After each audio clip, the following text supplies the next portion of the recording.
I don't often title sermons, but if I were to title this one, it would be called Count the Cost.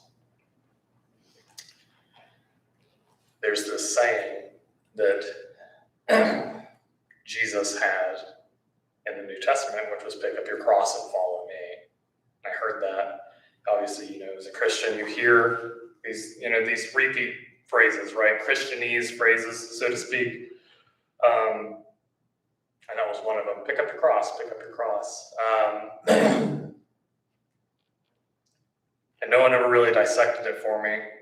And Tia and I just read through what was it called? It was a... It was in the Gospels. Yeah, it was the Gospel, but it was an account of all 4 books put together. So they in one continuous book. So it used the 4 Gospels, Matthew, Mark, Luke, and John, as sources, and then wrote a single book based off of all 4 of those, and tried to put it all in one, chronological movement, right? We just finished reading that. Came across this, this saying in that while we were reading through that in the past 40 days about pick up your cross and follow me, and I noticed he says it at least twice. And I said, okay, it's time to actually look deeper into this so that I can truly understand what's being said here. So let's go to one of those spots.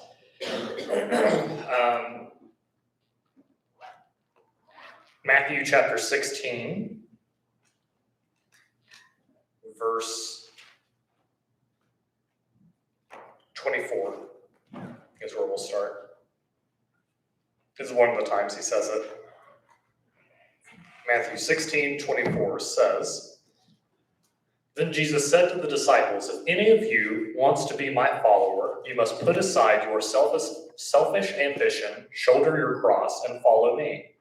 If you try to keep your life for yourself, you will lose it. But if you give up your life for me, you will find true life. And how do you benefit if you gain the whole world but lose your own soul in the process? Is anything worth more than your soul? For I, the Son of Man, will come in glory of my Father with his angels and will judge all the people according to their deeds. And I assure you that some of you standing here right now will not die before you see me, the Son of Man, coming in my kingdom."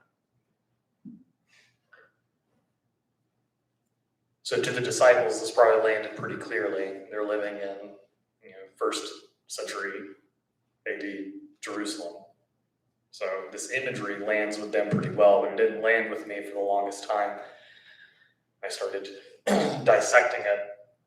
So what is the cross? We've done a really good job of sanitizing it as a Christian symbol. But if Jesus, instead of going to Israel, first century Jerusalem, if he went to France in the 1600s, we would all be wearing guillotines, right?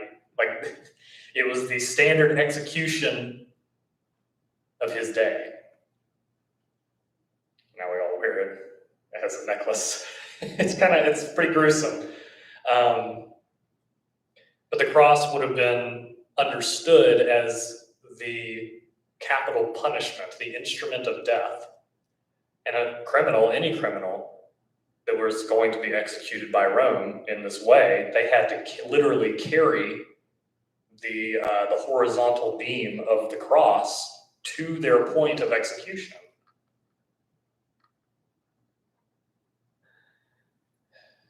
I think we're past this nowadays probably, but we have some people in a previous generation among us. Did anyone's parents or grandparents, whenever you messed up, make you go pick out your own switch? Okay. What did that do? Humiliated you a little bit, filled you with dread, right? Okay. It's a good tip. Next time I have to pick out my own switch, it's like that, but way worse. It was a tool to show both the person, to humiliate, in some sense, the person that was being executed, but also it was a show to everyone else that Rome was in charge. It was showing everyone here that is watching this happen, and especially the guy who's carrying the cross, is in submission to Rome. Otherwise, they wouldn't be doing it, right? They would not be carrying it if Rome had no power. We know that God does not like to humiliate. He likes to humble. But humiliating and humbling are two different things. So I immediately ruled that out, saying, okay, well, God's not trying to humiliate. So that's not what Jesus is saying. So what is Jesus saying? He says, put aside your selfish ambitions, right? Put aside your selfish ambitions and shoulder your cross, follow me. Another part of this process in carrying the cross is it would have been known, it would have been either announced or written down somewhere where people could see what the criminal was being charged for as he was going to his place of execution. Right? And then that sign of the charges would have been, we all know the story about Jesus, right? The sign of the charges of what they were charged with would have been nailed on the cross so that anyone walking by could see what they did to defy Rome that earned them that position, right? What earned them that position? Well, Jesus' sign said, King of the Jews, right? That was his charge. I think it's pretty clear. It's becoming more clear now what Jesus is saying. Put aside your selfish ambition, shoulder your cross, submit to me. It's about submission. And it's also about a point of no return. Because by the time a criminal was burdened with that cross, it's over. Like there's no going back from it. We have exactly one account. When I looked into this several years ago, we have exactly one account that may or may not be true. We can't verify it. It seems true.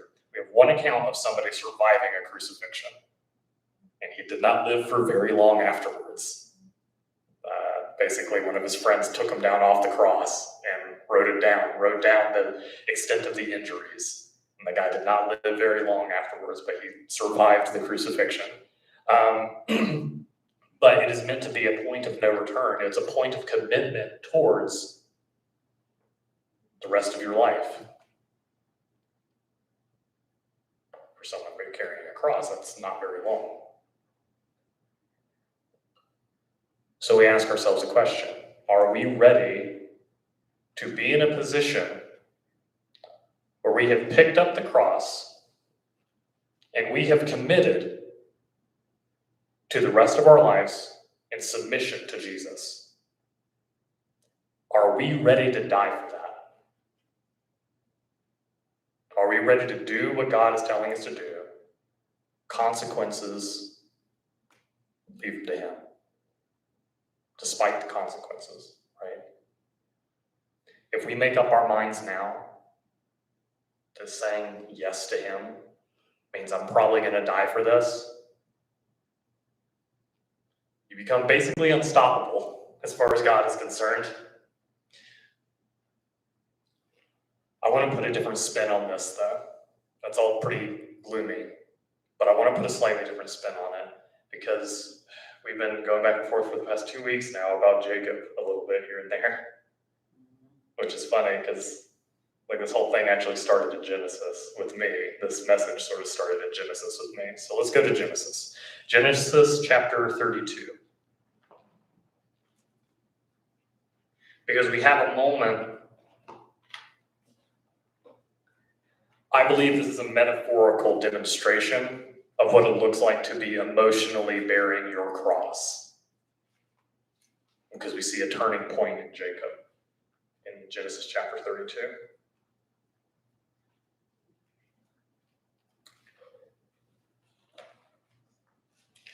I think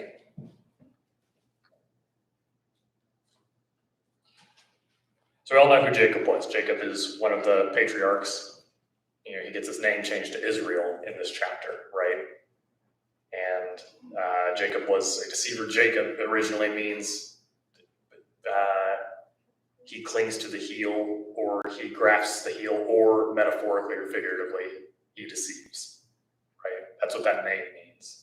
So he has gotten to where he is by either scheming or being schemed his entire life.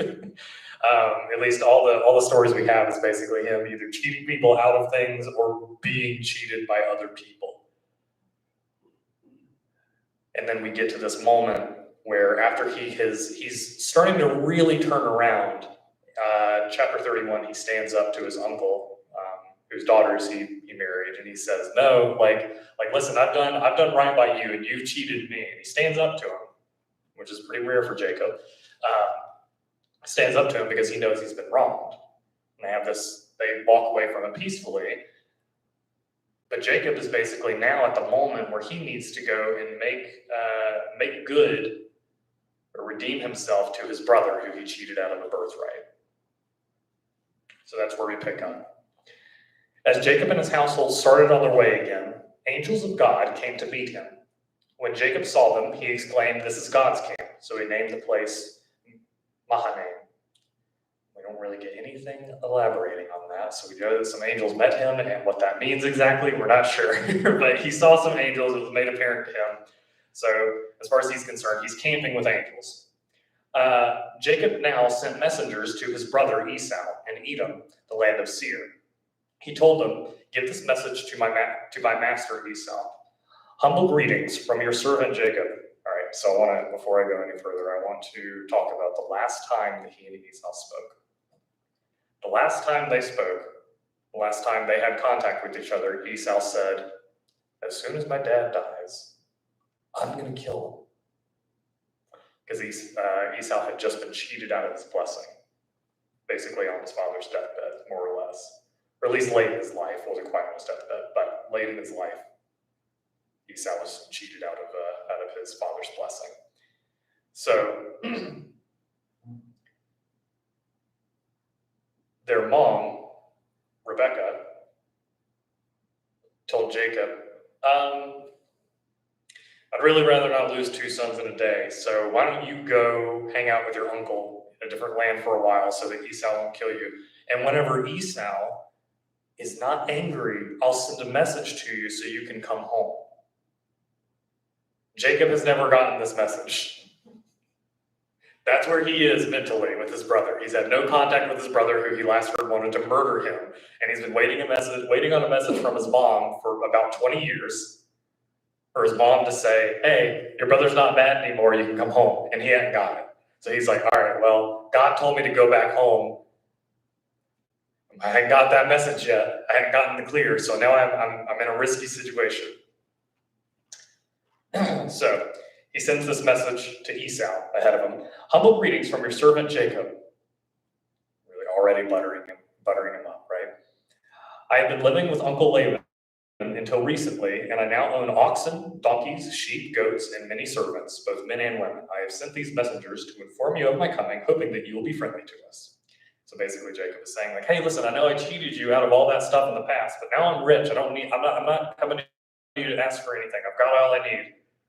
So this is not a scheme. I just want things to be okay between us. Is that cool? We cool?" That's the message, right? The messengers returned to Jacob with the news that Esau was on his way to meet Jacob with an army of 400 men. No, that's not good.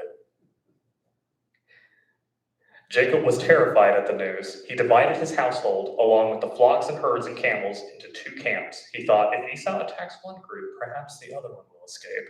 So immediately his humanly wisdom, begins to scheme, figure out an escape route, because he believes that Esau might be coming to make good on his promise, which is, whenever my dad dies, I'm going to kill Jacob. Then Jacob prayed. Okay, and here's the moment. Here's the turning point in Jacob's life. Okay?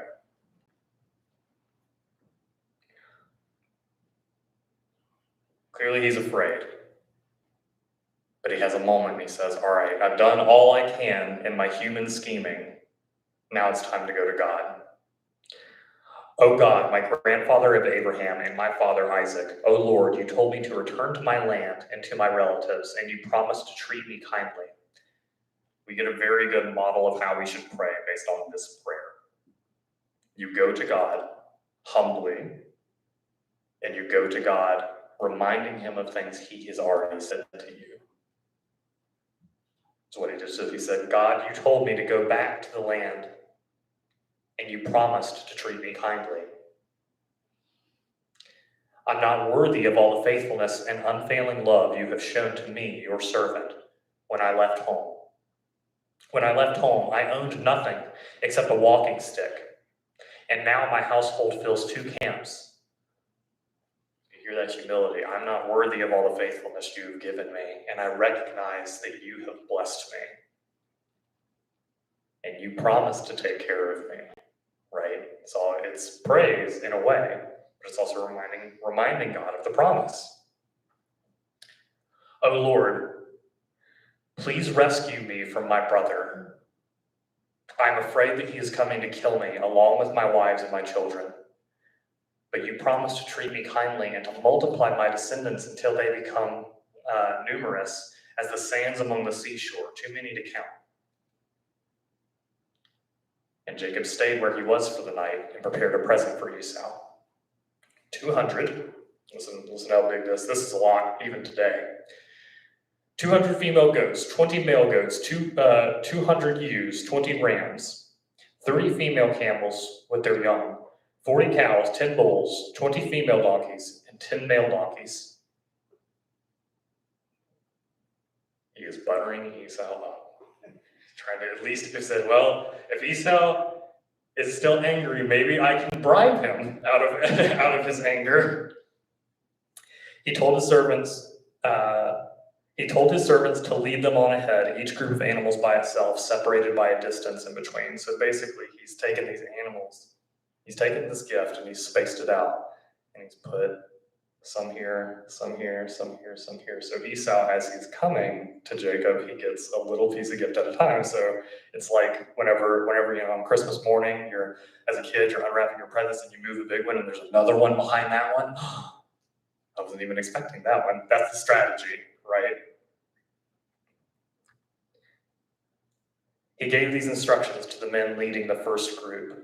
When you meet Esau, he will ask, where are you going? Whose servants are you? Whose animals are these? You should reply, these belong to your servant Jacob. They are a present for his master Esau. He is coming right behind us. Jacob gave the same instructions to each of the herdsmen and told them, you are all to say the same thing to Esau when you see him. And be sure to say, your servant Jacob is right behind us. Jacob's plan was to appease Esau with the presents before meeting him face to face. Perhaps, Jacob hoped, he will be friendly to us. So the presents were sent on ahead, and Jacob spent the night in the camp. But during the night, Jacob got up and sent his 2 wives, 2 concubines, and 11 sons across the Jabbok River. After they were on the other side, he sent over all of his possessions. Here's the important part. You take nothing away from this message except this. This is what you need to take away. This left Jacob all alone in the camp. I need to illustrate exactly what Jacob did here. So he sent this gift ahead. This is all still his own scheming, right? He prayed to God, but then he didn't stop scheming, right? Oh, ye of little faith. But then he sends over his family and all of his possessions, everything he owns. He's now back in the position where he started with nothing. And if you look at this geographically speaking, he sent them across the river, and basically he put his back against a wall, and he gave himself no escape route. Because if Esau was going to come kill him, he has nowhere to go. Geographically speaking, the only place he could go is like back into the river, and Esau's 400 dudes. He has set himself up with no way out. And he is completely alone, and he has sent everything he owns away from him. He is both metaphorically and literally alone. What happens when he has done this, whenever he's at the very end of his rope and whenever he has prayed, run out of his own human scheming, and made himself alone? Verse 24. This left Jacob all alone in the camp, and a man came and wrestled with him until dawn. When the man saw that he couldn't win the match, he struck Jacob's hip and knocked it out of joint at the socket. Then the man said, let me go, for it is dawn. But Jacob panted, I will not let you go unless you bless me. "What is your name?" the man asked. He replied, "Jacob." "Your name will no longer be Jacob," the man told him. "It is now Israel, because you have struggled with both God and men and have won." It is only when you have put everything you own aside, all of the things that you have struggled for, all of the blessings, all of your own human scheming, all of your own efforts, whenever you've put all of that to the side and said, "God, either you come through or I'm going to die," that's when God shows up. That is what it means to shoulder your cross. It's a moment of commitment. So obviously we know this man that came and wrestled with Jacob is God, right? Some people theorize this is a pre-incarnate Jesus.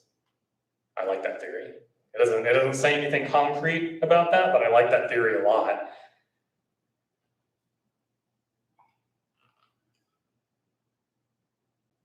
Kind of admits it there when it says you wrestle with God. You wrestle with God, yes. And man, yeah, exactly. And he changes his identity. There's a lot in a name. There's a lot in a name, especially biblically. There's a lot that goes on in somebody's name. And we see God change people's names sometimes. We saw Simon get called Peter. We see Sarah, her name was changed. Obviously, we have Jacob and Israel. Jacob meaning he who deceives. His name is then changed to Israel, which means someone who struggles with God and survives, or God struggles, but that's probably not the intended meaning. Probably it means he who struggles with God. What's interesting, though, is Jacob asks, "What is your name?" And God says, "Why do you ask?" The man replied. Then he blessed Jacob there. Jacob named the place Peniel, face of God, for he said, "I have seen God face to face, yet my life has been spared." The sun rose as he left Peniel, and he was limping because of his hip. This is why even today the people of Israel don't eat meat from near the hip in memory of what happened that night. So I don't want people to walk away from this thinking Jacob somehow overpowered God and got what he wanted. Because based on how the end of that wrestling match went, it was very clear that God could have won at any time and however he wanted to. Because it's only whenever God realizes I'm not going to be able to wrestle this out of Jacob, that he goes, breaks his hip, right? Which he could have done at any time, because it's just as he touches him on the hip and it comes out of socket. But based on my own recent experiences, I've realized that you can find victory with God inside of worldly defeat. It's like when I was talking about getting this new job. That's the freshest example I can give. Whenever I got bad news after bad news, no callbacks, these interviews weren't going well. I'm driving out to hopefully get an interview set up, and I get an email saying I didn't get hired by the place that I'm driving to. And the email said, "Yeah, you're not the one." I went anyway. That's defeat. I'm defeated mentally, right? I feel hopeless. And I called out to God and I said, "God, do you not want me in Asheville? Send me somewhere else then. I'm at my wit's end. I'm defeated. I'm completely defeated. I'm crying out to God. God, bless me. Because I'm holding on to you. You're the only thing left." It was that afternoon I got the phone call saying I was going to get hired at my new job, the one I'm actually at now, right? But it took this worldly defeat where everything had failed to find victory with God. And I felt like I was struggling against God for most of that.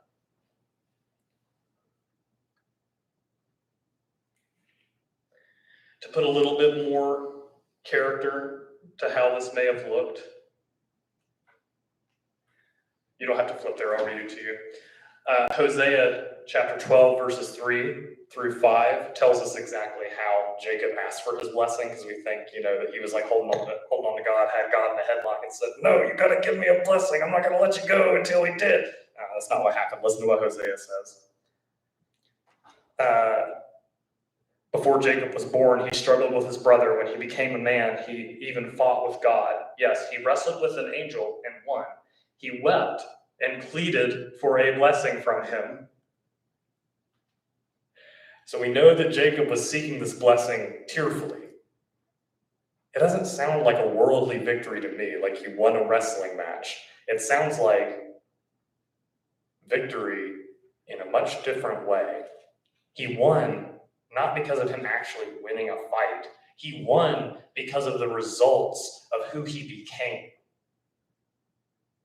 He went from someone who deceives, who trusts his own human understanding to get everything, to someone who knows that if God doesn't come through, he's done. Because he struggled with God his entire life, being this liar, this deceiver. And in that moment of true submission of bearing his own cross, he submitted, and who he was fundamentally changed. And that's represented by the name change that he was given. We know that this was a turning point as well, because this is early in the Bible. It's Genesis, right? Before most of the traditions of Judaism are even established. So a lot of these people still had idols. Like a lot of the people that we read about in Genesis, God was not their only deity that they worshipped. Yahweh was one among many. Yahweh was just the main character as far as the Bible was concerned. But they had hosts of other idols and pagan practices that they were practicing alongside with the God, even the patriarchs of the faith, like Jacob. We know that because in Genesis 35, Jacob says to his family, hey, everybody, God has told me that we need to move on from this. Everybody, give me your idols. So we know they were still carrying idols around and worshiping pagan gods. But that's marking the true turning point for Jacob. I want to encourage all of you, because I think a lot of us have hit a turning point in our life. Jesus says that a prophet is respected everywhere except in his hometown, right? Shakespeare writes that conscience makes cowards of us all. Because it's our past that often gets in our own way, either due to other people reminding us of our past or our own conscience making us feel guilty. He was still called Jacob twice as many times, if I remember correctly, twice as many times as he was called Israel after this moment. Even though God changed his name, he was different to God. Hardly anybody else called him Israel. Everybody else still called him Jacob. Everybody else still saw him as the deceiver. But he had changed. Do not let anyone else's perception define who you are to God. Good point.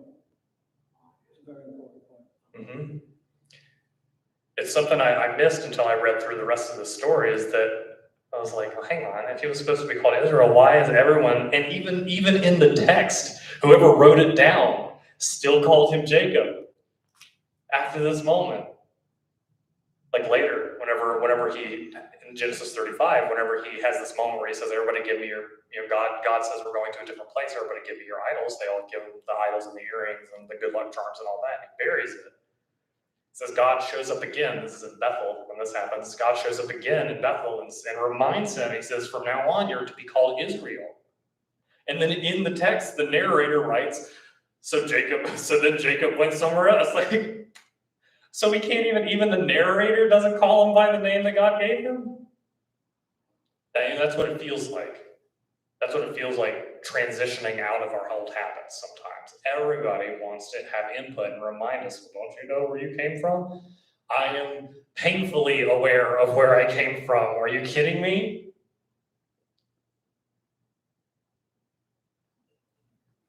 That's why God changed me. That's why I took up the cross in the first place. So that wouldn't hold me down anymore. It's because I have made up my mind. I have committed that I'm going to die for this. At least that I'm willing to die for it. So that I can be permanently changed. So that saying, that parable, that metaphor that Jesus is saying, pick up your cross and follow me, that's an invitation to submission. And there's good news along with that whenever he says it. For some of you seated here, or for some of you, in this conversation, will not die before you see the glory of God. That was his offering of good news to the disciples as he said that. We don't have that exact kind of good news directly to us, but we have a different kind of good news. Because in that submission, even in that good news that was directed towards the disciples, probably about the transfiguration, it happens just a little bit later, we can rely on God to show up if we're willing to bear that cross. Whenever I had been told of this metaphor, pick up your cross and follow me, it was always presented doom and gloom. It was always presented as if it was going to cost me everything.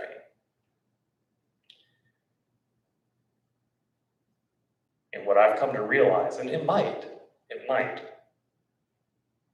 but I'm okay with that, because what I've come to realize is that even if it costs me everything, it's worth it. Because even if it's not going to cost me everything. You have to look at Jacob. Jacob was a wealthy man, extremely wealthy. He didn't lose he didn't lose all his wealth whenever he met with Esau. That meeting went really well to tie up that loose end. They made up, and it was great. But Jacob was willing to lose everything. And you have to get to the point where you're willing to lose it all for him, to go bankrupt for God. That's when God can move. Grandfather Abraham did the same thing. Yes. Mm-hmm. Abraham did do the same thing because his blessing had become an idol. Isaac. Abraham, who had trouble having kids, God gave him Isaac. Isaac became an idol to him. The blessing that God gave became the idol. Can you imagine? We cling so hard to the blessing that God gave that we're not even willing for God to move. That's why it was called into question. Abraham, are you willing to give up the blessing I gave you so that I can do what I need to do? Yes, Lord, I am. That's when the movement happens, right? That's when God says, don't kill him. Because you were willing to do what I said, I will bless you. I'm going to finish with this. Because in some ways this comes down to faith, about this willingness to lose everything, this willingness to put it all on the line. Jesus often said, if you have the faith the size of a mustard seed, which is a very small seed, you can say to that mountain, lift up and be thrown into the sea, and it will be done, right? We have this other moment, we all know it, where Jesus is walking on water. Peter says, if you are who you say you are, call to me, and I'll come to you. And Jesus says, come to me, Peter. And Peter gets out of the boat and walks on water with Jesus, right? And then what happens? He looks to the left, looks to the right, sees the waves, sees the wind, and he gets scared, and he starts to sink. Jesus grabs him, pulls him out of the water, and says, "O ye of little faith, why did you doubt?" That's bothersome to me because, man, oh ye of little faith, are you kidding me? Peter walked on water. There are 11 other dudes in the boat. What does that say about me? But you look up the definition of little, and you have two different definitions. One is small in size, small in stature. Obviously, small in size, faith small in size, can still accomplish a lot if you have faith the size of a mustard seed. Oh, ye of little faith. Well, he couldn't have been criticizing Peter for that, could he have? Considering he said, if you have faith the size of, if you have a little faith, he must mean something else. Oh, ye of little faith. Oh, ye of short-term faith. Why did you doubt? Peter had a lot of faith, but for about this long. Go ahead. emotional right now where it brought that up and it presented it as like Jesus trying to encourage them. It's like, yeah, why are you doubting? Right. Not criticizing him, just like, tell me why you doubted. Because you were good for a moment and then. Yeah, right. It's like, man, you were walking on water. That was really helpful to shift the perspective on. Yeah. Right, yeah, it wasn't so much a criticism. Inviting a conversation versus putting it down for Right, this little thing. right. Yeah, I definitely don't think he was trying to put Peter down because of the context around that saying and around the rest of what Jesus says about faith. I think it was questioning, like, why was it so soon to go? Right, right, exactly, the weight of the world stopped him. Our conscience makes cowards of us all. Okay. I want to pray. Dear Father, I thank you for today. I thank you for this congregation and everyone here. I thank you for my wife. And I thank you for the talents you gave her to songwrite and sing and play music. I thank you for all the varied talents that you've given everyone in this room. Those talents are God-given. And if you'll show us how to use our talents to glorify you, we will. I commit myself to you to take up the cross and follow you. I submit myself. And I proclaim, I'm willing to die for it. So whatever you need, just ask and I will do it. I pray blessings over everyone in here. I pray for Pete's daughter-in-law and the children. God, through you, anything is possible, regardless of the circumstance. And some days I definitely feel like I only have faith the size of a mustard seed. But I pray that I keep it, that I keep that faith long enough for you to move. So I pray that you send encouragement to all of us. You send hope to all of us. And that we remember that your yoke is light and your burden is easy. In the name of Jesus, amen. God bless you as you go.